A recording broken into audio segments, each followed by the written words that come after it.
Hey guys, we're doing something a little different this week. This week we're looking at Bandai's figurized bust kit of Mari from series Love Live. So let's open her on up and take a look.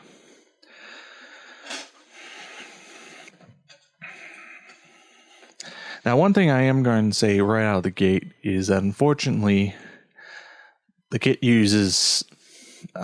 comes with stickers instead of actual decals, so you're either going to have to paint or use the stickers. I personally recommend painting. So right out of the gate, one thing that you'll notice is that in comparison to the Bandai figure kit we did a little while back, it doesn't have the same sort of richness and complexity to the skin tone, as this was made using the old traditional way of producing kits, just single color injection molding. And so this is basically what we get from Bandai when they do things that way, which is still good. Overall, there could be more richness to the skin tone, but obviously your best bet's going to be to actually paint it. Now, moving into more specifics, there's a fair bit of panel lines, which hopefully, depending on the light, if it wants to cooperate, and the camera does as well. Apologies. Oh, come on, focus. There. Hopefully this is showing up, but there is a little bit of subtle panel lining around the edges of a lot of these parts, so you will have to do a bit of cleanup. Apologies for the complaining cat. But beyond that, the overall breakdown is quite nice with the various components. The only issues I see right now is how the fingers connect to this hand. That's going to take a little bit of cleaning up, especially since they have it connect right at where the finger line connects. Basically, if you show right here is how they basically cut it, right along the knuckles. So be aware of that. Beyond that, there's not a lot I can add there. Yeah, so continuing on, next sprue gives us the front of the blouse, as well as a couple other odd and end parts, as well as the hair. Now, the hair is, they chose to break it down in a fairly odd way, with these two main back halves connecting onto the head instead of to each other. Something which I feel really could have been better if they had connected them basically to one another, and then you build forward from that, as this would allow you to more easily clean it up than how they chose to do it. We also have a couple of hair follicles that go along with it. Overall, the casting is quite nice. There's a couple parts I would say be very careful with, out of fear of snapping them off. Granted, since it is plastic, it's a little easier to fix them, but it's better than not have to do that. Now, moving on to the face. Now, this is where I feel, and fortunately my light's a little strong. Hang on. Oops. Let me try. There we go. Yeah, that didn't help. Sorry. I'll try to get this so as best I can.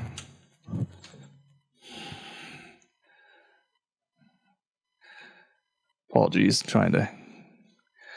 This is where I feel like they dropped the ball the most on this kit. Now, this is an issue of the casting or anything like that, as they did a good job out of the gate. Aside from a little bit of excess black around the eye, which hopefully will, if you see there on the bottom of the eyelid, is the only real issue in terms of casting and quality. My issue is with the sculpt. Now, in the series, the character is a very bombastic, big personality, and they chose instead to basically do her with a much more subdued, low-key expression for this bust, which to me, I think was a mistake.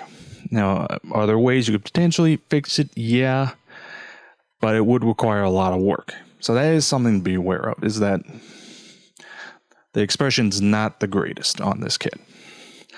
But beyond that, technicals of it are quite good. As I said, you start to see sort of the evolution of where they're going with what we saw in the later kit with their multicolor casting. And yeah, you could say this is sort of where they're starting to experiment with that. So moving on, we've got the back of the blouse, which hopefully, at least on here, you can better see some of the pinstriping that goes into it. We got starting of the skirt. Now, one thing I did notice, and it doesn't look like the color is showing up on screen like I'd like it to. May have to edit a little in post, but as this is more pink than purple pink, is these edges here. They're a little thick for what I'd estimate the scale to be at about 1/5. So I would say your best bet there to fix that is with a hobby light, just knock it down just ever so slightly. Now, you're looking for more subtlety than going hard on it. So continuing on, we also have her tongue, which is done as a separate piece. Bows, a couple bows and other accessories, a couple more hair follicles that will build up to the mane, as well as her sort of hair piece. Next up, we've got our white sprue. Now, this is where I'd say you want to be careful, especially if you're painting, as the white by itself is a little too white. It lacks some of the subtle shading, and especially around this frill. Your best bet is probably take something like a very dark gray. Using Mr. Colors, I think probably the best one would be extra dark sea gray, and just do a pre-shade around it, as I think that will really make all the subtle details pop quite nicely. Similarly around this. Here you might be a little hard-pressed to do it. I think a slight wash would be a better choice, especially after you mask it off and fully paint it. But yeah, there's a lot of subtle detail that, if you paint it, will come out fantastically. Beyond that, not a whole lot to say about this particular sprue. Next up, we have the eyes, and hopefully this will show up. Then this is another area I think they could have done better. Is the color? Coloring is fine, but the tone is not. Really needs a good deep gloss tone to it. Now, thankfully, with this one, just give it a coat or two of gloss and you're good. That's all they really need. You can hand brush them, airbrush them, whatever. Just give them a quick glossing and you'll be good to go. Last up, we have two different display bases to choose from. We'll get into those in a second, as it ultimately builds up with the other busts in this collection. But not a whole lot to say. Obviously, you've got two options. Now, one thing I skipped over when I first opened this kit up is it also comes with a back plate with flower representing character. And once you have all of them, you can build it up to a massive display. I'll show you once we dig into the instructions. Now, overall, the assembly is pretty straightforward. Nothing too outrageous.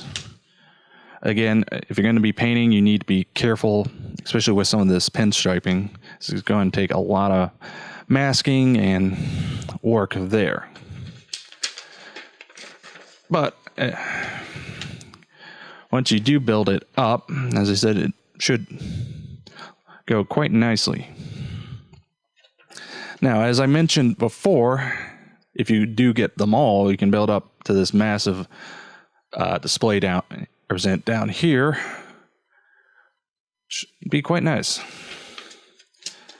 So, overall, in terms of the technicals, it's a good kit. There are some, I think, missteps that they chose in how they chose to represent the character, but overall, they're not that big. Now, if you're a basic modeler, yeah, I'd recommend it. It's a good way to get into figure modeling without breaking the bank. I think these run about $15-20. If you're more advanced modeler, it leaves open a lot of possibilities to, expand your skill sets. And if you're a super high-end modeler, it's a blank slate for you. So that was a look at Bandai's figurized bust kit of Mari from Love Live. Again, I'd say it's about 1/5 scale if you're interested. Overall, a good kit. A couple minor missteps here and there, but still a good kit. Until next time.